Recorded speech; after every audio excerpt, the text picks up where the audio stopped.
هعمل معاكم بوت الزرع دي من اعادة التدوير. الفكرة سهلة وبسيطة وموجودة في كل بيت. كان عندي علبة تلاجة اتكسرت، حبيت استغلها. جبت علبة التلاجة وبدأت ألزق مكان الكسر بالشكل ده. جبت قماش الخيش وقصيت دايرة اكبر من الطبق بشوية، وابتديت اقص كده علشان اعرف الزقها من غير ما تكلكع مني.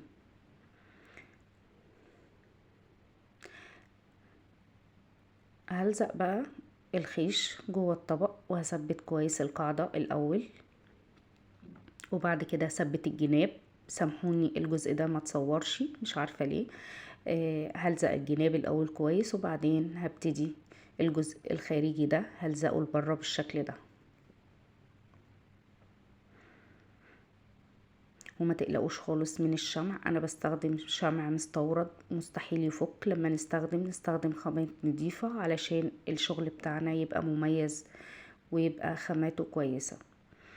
جبت خيط الخيش ده سمكه 2.5 ملي، خيط خيش مجدول، وابتديت الف حوالين القاعدة بالشكل ده.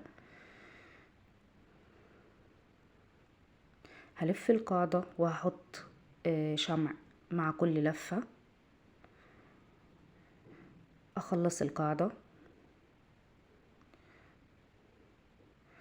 وبعد كده هبدأ ألف الخيط واعتمد على لف ايدي، يعني هلف مثلا صفين او 3 او 4، وبعد كده احط شمع.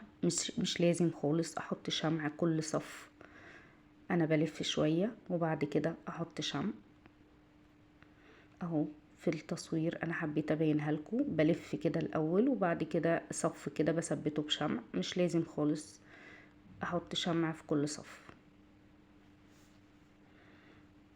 هنا وصلت للنهاية وخلاص، انا كده بقفل الشغل بتاعي. قفلت الطرف بالمسدس كويس جدا، وده شكل الطبق. بيتباع على امازون وايكيا باسعار خرافية، شكله تحفة. هو شكله لوحده اصلا ديكور. بعد كده جبت شلال الورد ده، كنت حابة احطه في الطبق بتاعي علشان اعمله بوت زرع بشلال كده، شكله يبقى مميز وجميل. حطيته بالشكل ده، لزقته كويس وثبته بالشمع. بعد كده هبدأ اعمل العليقة اللي انا هعلق فيها الطبق على الحيط. استخدمت خيط خيش مجدول برضو، بس السمك كان اكبر شوية من اللي اشتغلت بيه على الطبق، كان سمكه 6 ملي. هنا علقتها وبقت بالشكل ده. اتمنى الفيديو يعجبكم، اعملوا له شير للفيديو واعملوا متابعة لو اول مرة بتشوفوني.